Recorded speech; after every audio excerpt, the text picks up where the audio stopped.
My definition of healing for all of us is when we stop using any of our energy to manage the past. And this gives us all of our energy in the present moment.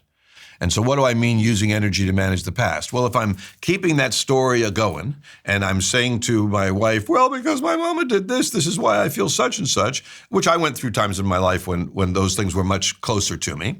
Today, I feel like I'm not using any of my energy to manage the past, the narrative I told you. This whole series of dramas happened. And anytime you hear about a parent or anybody in somebody's life committing suicide, we often think, oh, what a terrible experience that must have been.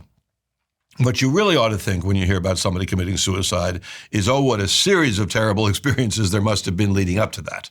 And I want to tell you real quickly that I had a couple of dreams that my mother was in that were particularly powerful. And I offer this to the audience to know that dream experiences are sometimes all you're going to get. Because my mother died when I was 16, so I don't have an opportunity to sit across the table with her and say, what were you thinking when you such and such, and what was going on in your life when such and such?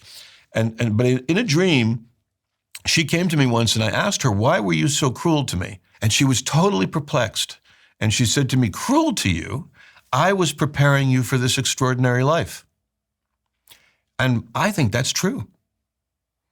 I think that's what happened, is that for you, whatever your experience was, for Tony Robbins, who we talked about earlier, what his experience was, it took those experiences. You take away those experiences and you don't have someone who grows up wanting nothing more than to write these books for free and sell them for free and get them published for free, like Forbidden Facts, the current book, in order to help people deal with these issues of skepticism, of fear, etc. You don't get somebody doing what I do, where my ambition is long gone.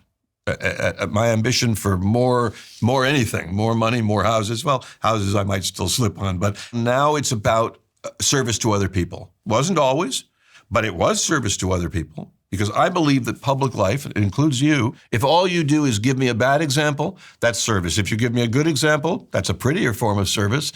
Maybe it's a nicer job you got, but ultimately all of it is service. Everything that we can observe of people in public life and people in our private lives, it's all service.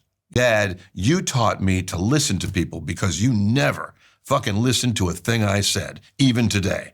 Isn't it a beautiful way of looking at it, basically? These were the teachers in our lives. For my mother, 100%, I'm so far past forgiveness and so far into gratitude for the pieces that were wonderful.